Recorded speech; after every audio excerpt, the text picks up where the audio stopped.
Bu sochga keratinlar. Hammasi uxotmi deyman-a, shampun, balzam. Ha, mana bu spreylari soch to'kilishini sirasi to'xtatadi. Rostdan? Yumshatib beradi. Olib ketaman. Sochdan keyin O'zi yumshoq qilib beradi. Rostdan. Shampundan keyin. Juda narsa. Bundan ishlatib ko'ramiz. Keratinlarimizga gap yo'q. Olgan odamlar maza qiladi. Shampunlarning hammasi lechebniy ekan, qoyil qoldim. Qaranglar, mana bu hozir yoz kelyapti-yu, kunlar isib.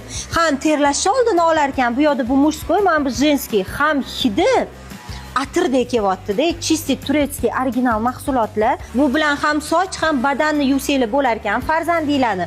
Undan tashqari kattalar uchun ham bor. Agar xohlasanglar, brend juda ham original, toza brend. Ishlash xohlasanglar, daromad qilish xohlasanglar, ayniqsa viloyatdagi ayollar, o'zingizlarning viloyatingizga bu brendni tarqatib, tanitmoqchi bo'lsanglar, bemalol Nasiba Karimovaga murojaat qilinglar. Hammangizga tavsiya qilaman. Ma'lumot uchun Nasiba opaga profil va nomer qoldiramiz.